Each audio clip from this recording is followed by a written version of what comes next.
Good morning friends, welcome back to my channel. সকাল সকাল একটা নতুন ব্লগ নিয়ে তোমাদের কাছে দিনটা আজকে স্টার্ট করলাম। তো ঘুম থেকে উঠেছি, এখনও বাসি জামা কাপড় কিন্তু কিছু ছাড়িনি। তার আগেই ভাবলাম বিছনায় চাদরটা চেঞ্জ করে দিই আর বালিশ ওষারগুলো খুলে দিই। সকালবেলা এই কাজটা করে নিলে আমার কাজের অনেকটা সুবিধা হয়, কারণ বেলা দিলে তাহলে এসে চাদরটা তোলা থাকলে কী হলো, কাছাকাছিটা হয়ে গেল। আর পরে এসে বালিশের ওষার আর চাদরটাও পরিয়ে দেবো। তো সেই জন্য দেখো সকালবেলাতেই সব উঠে জামা কাপড় মশা টশা সব খুলে দিচ্ছি।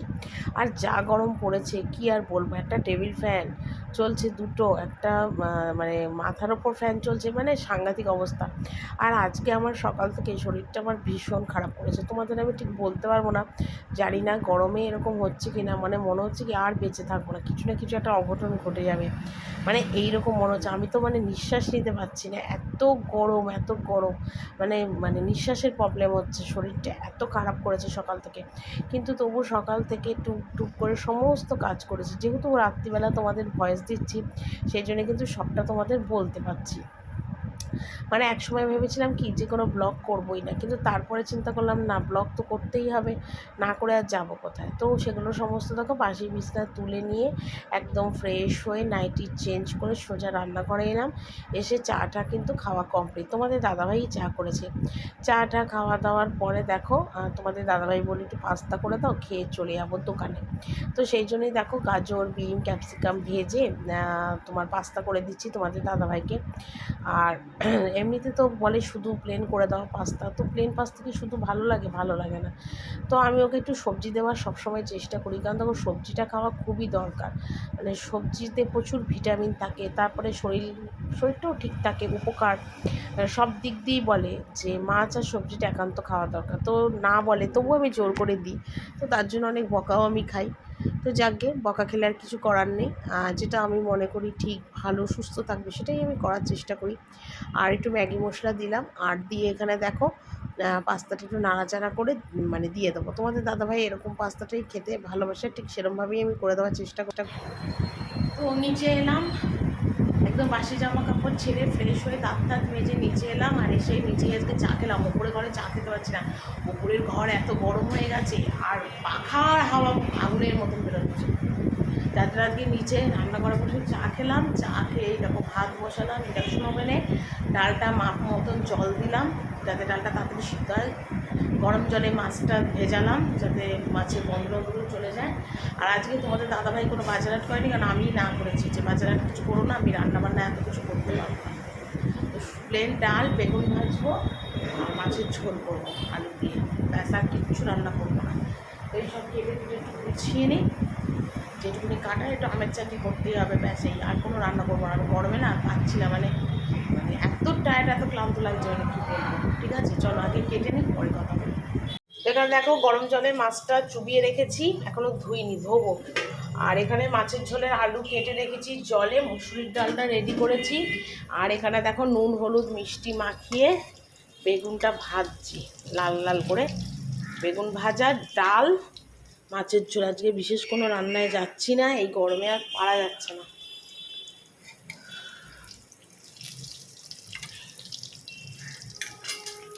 রে উঠোনে কি করছিস তুই?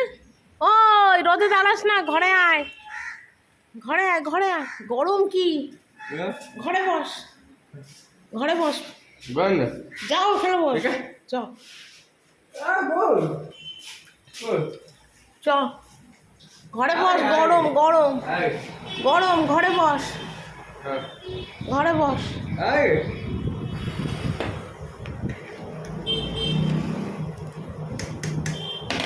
এখানে চেয়ার টান, চেয়ার টেনে বস। গরম না তো ঘামটা মোচ, গামছা দিয়ে ঘাম মোচ, বস।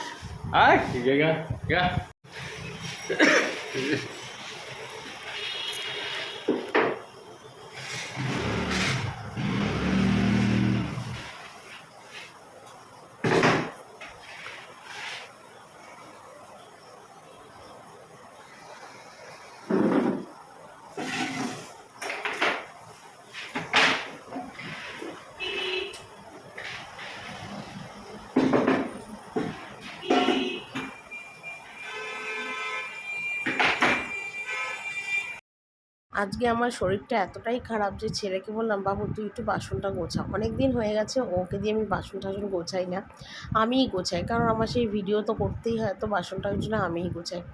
আর ও বাসন গোছায় খুব সুন্দর গুছিয়ে বাসন গোছায়, কিন্তু কি বলতো আমি যেভাবে গোছাই মানে বাটি গ্লাস কাপ আলাদা আলাদা জায়গায়, ও কী করে কিছুটা গন্ডগোল করে, তো আমার একটু বাসনটা খুঁজে বার করতে একটু অসুবিধা হয়। তো সেই জন্য আমি আর ওকে বাসনটা গুছোতে দিই না, আমিই গোছাই। কিন্তু আজকে শরীরটা এতটাই খারাপ যার জন্য বাবুকে দিয়েই বাসনটা গোছালাম। যতটা পারি আমি ছেলেকে দিয়ে কোনো কাজকর্ম করাই না, কিন্তু কি করব বলো, শরীর খারাপ থাকলে কি হবে। তো দেখো যেটুকুনি করার সেটুকুনি তো করতেই হবে, আমাকেই করতে হবে। আর সত্যি কথা বলছি, সকাল থেকে শরীরটা আজকে এতটাই খারাপ, মানে আমি ঠিক বলে কাউকে বোঝাতে পারবো না যে এতটা কষ্ট। তার মধ্যে বাড়িতে হচ্ছে রঙের সমস্ত কাজ, বুঝতেই পারছো, এদিককার জিনিস ওদিক, ওদিককার জিনিস এদিক, একাকার অবস্থা। তো মঙ্গলবার দিন থেকেই রঙ করাটা শুরু হয়েছে, তো কতদিনই শেষ হয় জানি না। কারণ আমাদের ঠাকুরঘর ছাড়াও কী হয় বলো তো, গেট টেট থেকে শুরু করে সামনের গেট, জানলা, টয়লেট, ওপরের টয়লেট, মানে দোতলা তিনতলা টয়লেট সব কিন্তু রং হয়। তো সেই কারণের জন্য না মানে সত্যি কথাই বলছি, মানে মানে প্রচণ্ড একটা হ্যাঙ্গামের মধ্যে আছি গো। মানে ওই রঙের দাদারা কাজ করে গেলে সেগুলোকে আবার পরিষ্কার করা, মোছামুছি করা, এই সবগুলো একদম করতে হয়েছে। কিন্তু দেখো তোমাদের কাছে সবটা ভিডিও কিন্তু আমি শেয়ার করতে পারছি না, কারণ এত গরমের মধ্যে না কিছুই ভালো লাগছে না, মানে কি বলবো আর তোমাদের। কিন্তু দেখো এগুলো তো করতে হবে, আর প্রতি বছর যে রং হয়, তো সত্যি কথা আমাকে কিন্তু এগুলো সমস্ত কিন্তু করতে হয়, মানে আমি এগুলো একা হাতেই করি, এবার চানের আগে করি। আর গরমে না শরীরটা এত টায়ার্ড, এত ক্লান্ত হয়ে যাচ্ছে যে কিছুই আর ভালো লাগছে না, কিছুই ভালো লাগছে না। মানে মানে সারাক্ষণ মনে হয় কি পাখার তলায় শুয়ে থাকে। আর যদি ঘরে একটা এসি থাকতো তাহলে খুব আরাম হতো। সত্যি কথা আমার মনে হয় কি এই গরমে যাদের এসি থাকবে তারাই বেঁচে থাকবে, আর যাদের এসি নেই তারা মানে মারাই যাবে, মানে এইরকম একটা অবস্থা। এখন একটু ভগবানের বৃষ্টি দেওয়া দরকার, না তো সাধারণ যারা মানুষ ঘরে না থেকে রাস্তায় ফুটপাতে ঘুমায়, তাদের কি অবস্থা বলো তো, তাদের কি অবস্থা, আমি সেগুলো চিন্তা করি। নিজের কথাটা চিন্তার সাথে সাথে বাইরের মানুষ যারা গরিব দুঃখী ভিখারি মানুষ তাদেরও চিন্তা করি। তো সেটাই ভাবি যে এখন ভগবানের উচিত একটু মানে বৃষ্টি দেওয়া, না তো সব মানুষ তো মরেই যাবে এই গরমে। আর এইদিকে তোমাদের বলছিলাম না যে ঠাকুরঘর ছাড়াও কিন্তু আমাদের এই মেন গেট রং হয়, তারপরে জানলা দরজা রং হয়। আর এদিকে দেখো ঠাকুরঘরের বারান্দাটা কি সুন্দর রং করে দিয়েছে, একদম মানে নেট ঠেট যা আছে সমস্ত রং করে দিয়েছে, মানে দেখতেই পাচ্ছ একদম, মানে ওদিকে গেট, তুলসী মঞ্চ সবটা রং করে দিয়েছে। তো তোমাদের ভাবলাম কি রং যখন করাটা মোটামুটি কমপ্লিট হয়েই গেছে, তাহলে তোমাদের একটু দেখিয়ে দিয়ে, দেখো গেটটাও রং হচ্ছে, মানে শুকোনোর জন্য হাত দিলাম না আর কি। এদিকে রং হচ্ছে, হয়ে গেছে আর কি, তো এগুলো জাস্ট শুকোবে এখন আর কি। আর তুলসী মঞ্চটা তো আগের দিনই তোমাদের দেখিয়ে দিয়েছিলাম। আর এদিকে দেখো ছেলে একটু ঘোরাঘুরি করছে, আর ওইদিকে রং করা দাদা রং করছে। যদিও আগের বছর আমাদের রং হয়নি, একটু প্রবলেম ছিল, তো সেই জন্য তোমাদের দাদাভাই আগেরবার নতুন কিছু করায়নি।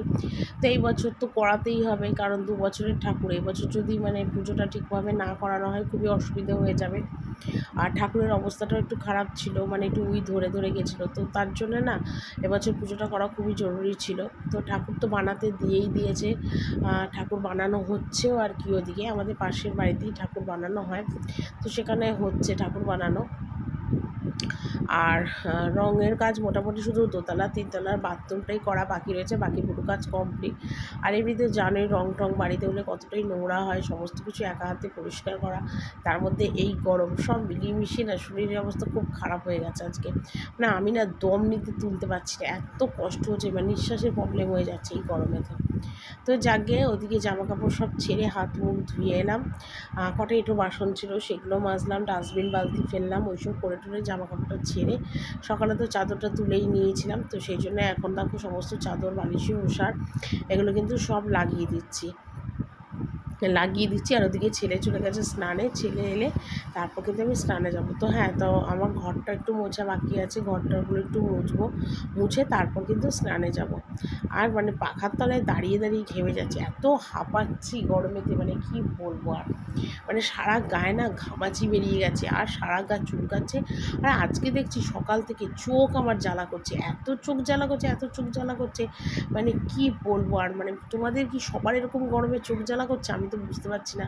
আমার চোখ জ্বালা করছে, গা হাত পা জ্বালা করছে, আর খালি মনে চোখ বন্ধ করে শুয়ে থাকি, এরকম মনে হচ্ছে ঘর অন্ধকার করে। কিন্তু অত সৌভাগ্য তো আমার নেই, আমাকে তো কাজকর্ম সবই করতে হবে। তো যাকে যার যেরকম কপাল তাকে তো সেরকমই করতে হবে। একটা কথাই আছে না যে যেরকম কর্ম তেমন ফল, তাই না? আমার ক্ষেত্রেও ঠিক তাই। হয়তো আগের জন্মের কর্মটা ভালো ছিল না, তাই হয়তো এরকম ফল ভোগ করতে হচ্ছে। তো এই জন্মে তো আর কোনো মানে কিছু মানুষের ক্ষতি করিনি। আশা করি সামনের জন্মটা আমার নিশ্চয়ই খুব ভালো হবে আর কি। তো যাকে দুঃখের কথা আর কি তোমাদের বলবো, সব সময় তো আর তোমাদের দুঃখের কথা শুনতে ভালো লাগবে না, তাই আর না বলাটাই ভালো সব সময়। তো এদিকে দেখো বালিশের বিছনা টিছনা চেঞ্জ করে বালিশ ওষা টোষা সব একবারে লাগিয়ে দিচ্ছি। আর ঘরে যেন 3টে ফ্যান চলছে, একটা সিলিং ফ্যান, 2টো টেবিল ফ্যান, তাও যেন গরম আর কাটছে না। মানে এত গরম, এত গরম, বাপরে বাপ। তো কদিন ধরে আবার ফ্রিজের জল খাচ্ছি, মানে ঘরে যে জল রাখি বোতলে সে হয়ে যাচ্ছে গরম আগুনের মতন, সেই জল খেতে। তো ছেলে গেছে স্নানে, পাম্পে জল ভরছি, আমি এখনও স্নানে যাইনি। বিছনা টিছনা সব তুলে পরিষ্কার করে দেবো, ঝেড়ে ঝুড়ে একদম গোছালাম, আর এখনও স্নানে যাইনি। পাম্পের জলটা ভরলে তারপর যাবো স্নানে। আজকে একটু মাথায় শ্যাম্পু করবো, শ্যাম্পু করে স্নান করবো, মাথাটা খুব ময়লা হয়েছে। আর কিছু জামা কাপড়ও আছে, তোমাদের দাদা ভাইয়েরও টুকটাক জামা কাপড় আছে, সেগুলোকে কাচবো। কি বলবো, মানে একটা কাজ করছি আর 10বার শুধু বসে বসে হাঁপাচ্ছি, এত শরীরটা মানে কাহিল লাগছে। আর কী জানি কী হয়েছে, হাত পা দিয়ে না, গা হাত পা দিয়ে এত যন্ত্রণা করছে গিটে গিটে, আর ঠিক বুঝতে পারছি না কেন এরকম হচ্ছে। তো যাকে খুব কষ্টের মধ্যেই ব্লগগুলো করে চলেছি এই গরমের মধ্যে, মানে নাজেহাল অবস্থা যাকে বলে। তোমরাও খুব সাবধানে থেকো, মানে যা গরম পড়েছে, মানুষ মরে যাবার ফল, খুব সাবধানে থেকো। জল ফল বেশি করে খেয়েও, রোদে বেরিয়েও না। আর কি বলবো বলো তো তোমাদের, আমি ঘরে থেকেই সহ্য করতে পারছি না, যারা বাইরে কাজ করে তাদের কী অবস্থা হচ্ছে। তো চলো ঘরটা মুছে টুছে তারপর স্নানে যাই। গুড ইভিনিং বন্ধুরা। তোমরা হয়তো ভাববে যে আমি সেই চান করার আগে ভিডিও করেছি, তারপর কোথায় ছিলাম। অ্যাকচুয়ালি ফোনটা তখন চার্জে বসিয়েছিলাম, চার্জে বসিয়ে চানে গেছিলাম, চান করে এসে কোনো রকমের 2টো খেয়ে আমি শুয়ে পড়েছি। আর আমার কোনো হুঁশ নেই, পুরো ঘুমিয়েই পড়েছি। বললাম না সকাল থেকে আজকে প্রচণ্ড শরীরটা খারাপ ছিল, তো সেই জন্য ঘুমিয়ে পড়েছি। তো ঘুম থেকে উঠে এখন এলাম নিচে, তো এসে ফ্রিজটা মুছছি। অনেক দিন ধরে না ফ্রিজটা মোছা হয় না। আর কিছু টুকিটাকি বাসন ছিল, সেগুলোকেও কিন্তু মাজা ঘষা করেছি। ওই যে বাইরে দেখছো গ্যাস টেবিলের ওপরে জল ঝরাতে দিয়েছি, সেগুলোও মাজলাম। এই দুপুরবেলা খাওয়ার টুকটাক বাসন ছিল, চায়ের বাসন ছিল, ছেলে দুধ খেয়েছে সন্ধ্যাবেলা, সেগুলো ছিল। তো ছেলের দুধ করে দিয়েছি এক পাকে, কিন্তু আর অন্যার হতে পারিনি গো, ভীষণ শরীরটা খারাপ লাগছিল। তারপরে একটু ঘুমিয়ানোর পর দেখছি শরীরটা মানে একটু ফ্রেশ লাগছে, মানে রেস্ট করার পর দেখছি শরীরটা একটু ফ্রেশ লাগছে। তারপর নিচে এলাম, এসে চা করলাম। তো এই গরমে তো আর চা নিজে খাই না, আর সবার জন্য বানাই। তো চা করে ওদের সব দিলাম, দিয়ে নিচে এলাম, এসে কটা বাসন মাজলাম আর মেজে দেখা এখন গ্যাস ট্যাসগুলো, এই গ্যাস বলছি ফ্রিজটা মুছছি, কারণ অনেকদিন ফ্রিজটা মোছা হয় না। আর আজকে রাত্রিবেলা কথা আছে যে চানা আর লুচি হবে। তো আমি ভেবেছি এখনই এগুলো করে নেবো, মানে আর দেরি বিশেষ করব না, কারণ শরীরটাও তো খুব একটা ভালো নেই। আর ওবেলা তো বিশেষ কিছু রান্নাবান্না করিনি, এত গরম আর শরীরটা খারাপের জন্যে। তো এই বেলা একটুখানি করবো। আর চানা করে রেখেছিলাম সকাল, মানে চানাটা এখনই করব, কালকে ভিজিয়ে রেখেছিলাম। তো চানা ভেজানো দেখেই ছেলে বলেছিল যে নয় লুচি নয় পরোটা করে দেওয়ার জন্য। তো সেই জন্যে কিন্তু আমি লুচি বা পরোটা যে কোনো একটা করব। তবে ইচ্ছা আছে লুচি করা, তাহলে ঢালা করে নিলে সুবিধা হবে। লুচিটা তোমাদের দাদাভাই ভাজে, তার জন্য আমার একটু সুবিধাও হয়। তো দেখা যাক কী হয়। তো এদিকে দেখো চানা মশলাটা কিন্তু আমার হয়ে গেছে, আর একটু জল দেবো, দিয়ে একটু ভালো করে ফুটলেই নামাবো। একটু ঝোল ঝোল রাখবো, নয়তো মানে লুচি টুচি খেতে অসুবিধা হবে। তো সেটাই, আর বিশেষ একটা রিচ করলাম না, একদম হালকা ঠালকাভাবেই করলাম। তো এবার চানার এই ঝোলটা বসিয়ে দিয়ে তারপর আমি ময়দাটাও মেখে নেব, মানে যতটা তাড়াতাড়ি পারবো কাজকর্মগুলো সেরে নেওয়াটাই ভালো। তো এদিকে দেখো আমার কিন্তু ময়দা মাখা কমপ্লিট, আর এদিকে দেখো লুচিও বেলে ফেলেছি। তবে আমি আর শাশুড়ি কিন্তু লুচি খাবো না, রুটি খাবো। আর তোমাদের দাদাভাই ভাজছে, তো ভাবলাম দেখো চলো আমি একটু দেখিয়ে দিই তোমাদের। তো ওখানে দেখো লুচি ভাজছে, আর লুচি ভাজাটাও তোমাদের কাছে একটু শেয়ার করলাম। যাকে সবাই বলে আমি নাকি খুব সুন্দর লুচি মানে করি আর কি, মানে ভাজে তোমাদের দাদাভাই, কিন্তু মাখা বেলাটার ওপরেও কিন্তু নির্ভর করে লুচি নরম শক্ত হবে কি না। তো চলো আজকে লুচি ভাজতে ভাজতে তোমাদের সাথে আজকে ব্লগটা এখানে শেষ করছি। কালকে একটা সুন্দর আর নতুন ব্লগ নিয়ে চলে আসবো। Tata, good night.